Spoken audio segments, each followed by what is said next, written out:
शादी को कुछ ही समय हुआ था और आज काम वाली भी नहीं आई, इसलिए शीलू बर्तन धोने लगी।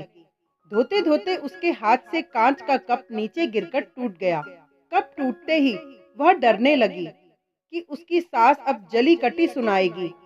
आवाज से सास दौड़ती आई और बोली, बेटी क्या हुआ?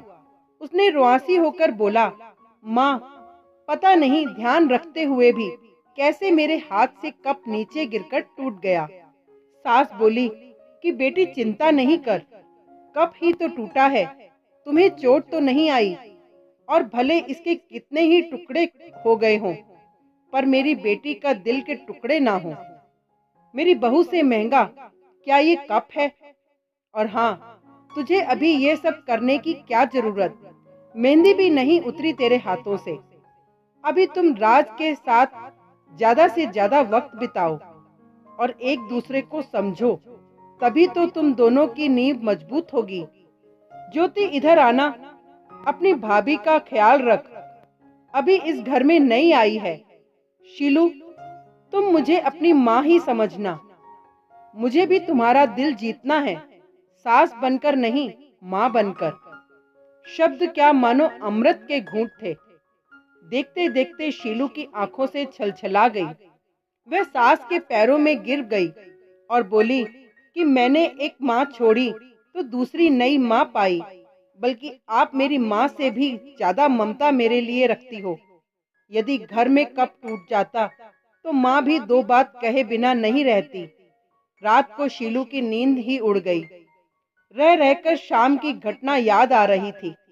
उसने लोगों के मुंह से बुरी सास के बारे में ही सुना था और फिर वो अपने अतीत में खो गई। उसे याद आया कि कुछ साल पहले इकलौते भैया की शादी हुई थी। भाभी के हाथों से मेहंदी का रंग उतरने से पहले ही माँ ने भाभी पर घर के कामों की पूरी जिम्मेदारी डाल दी और अपने ही नियम कानून के हिसाब से भाभी को चलने को विवश करती। माँ ने भाभी को घर में एडजस्ट होने में जरा भी वक्त नहीं दिया। भैया भाभी को बाहर ले जाते तो माँ का मुंह फूल जाता। कभी भी भाभी को खुली हंसी हंसते नहीं देखा। समय के साथ भाभी ने सहना छोड़ दिया। फिर हर रोज घर में झगड़ा होने लगा। एक दिन भाभी के हाथ से कांच का गिलास नीचे गिरकर टूट गया। माँ चिल्लाने लगी कि कितना कीमती गिलास तोड़ दिया, रोज इतना माल खाती हो, उसकी शक्ति कहाँ गई? अपने मायके में गिलास टूटा होता तो मालूम चलता। कोई भी काम ठीक से नहीं होता, न जाने कहाँ ध्यान रहता है। भाभी भी कड़क कर बोल दी कि हाँ, मैं तो बैठी बैठी खाती हूँ, आप तो खड़ी खड़ी खाती हो।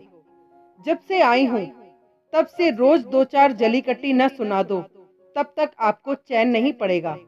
कभी मेरी माँ को तो कभी मेरे बाप को, हमेशा मेरे मायके वालों को कोसती रहती हो। घर के अलावा उसने और भी जगह सास बहू के झगड़े सुनते सुनते डर गई।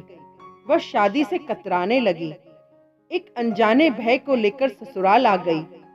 पर आज की घटना से उसकी सोच ही बदल गई कि सब सास या बहू में ऐसा नहीं होता है। नींद ना आने की वजह से उसने सोचा, चलो थोड़ी देर माँ से बात कर लूं। माँ ने इतनी रात को उसको फोन करते देखकर बोला कि शीलू, सब कुछ ठीक तो है ना? कहीं जवाई राजा या सास ननद से तो झगड़ा नहीं हो गया? वह बोली, नहीं, ऐसा कुछ नहीं। मालूम है, आज मेरे हाथों से कप नीचे गिरकर टूट गया, तभी सास आ गई। और आगे बोलती उसके पहले ही माँ ने बोलना शुरू कर दिया, बेटा, फिर तेरी सास के चिल्लाने पर तूने अच्छा सा जवाब दे दिया ना? हाँ बेटा, कभी भी दबकर नहीं रहना। तू भी पढ़ी लिखी अच्छी लड़की है, तेरे में कोई कमी थोड़े ही है जो सुनेगी। तभी बात को काटते हुए तेज आवाज में शीलू बोली कि माँ, अब बस करो, मैं अपनी दूसरी माँ के खिलाफ कुछ नहीं सुन सकती। माँ सहम गई और बोली, तू ये क्या बोल रही है? हाँ माँ, आज मेरे हाथों से जब कप गिरा तो सासू माँ ने सारी बात बताकर अंत में बोली, अब तो आप समझ गई ना सारी बात? और हाँ, सास ने सिर्फ बोलने के लिए नहीं बोला, वह वाकई में ज्योति की तरह मेरे से व्यवहार कर रही हैं। माँ, एक बात कहूंगी, आप बुरा तो नहीं मानोगी? हाँ बोल बेटा। माँ, काश आप भी मेरी नई माँ की तरह भाभी के साथ व्यवहार करती तो शायद भैया भाभी अलग घर में नहीं होते। माँ, मेरी सास ने शुरू से ही अपने प्रेम से नींव मजबूत कर ली, तो उस पर टिके परिवार में मजबूती कैसे नहीं आएगी।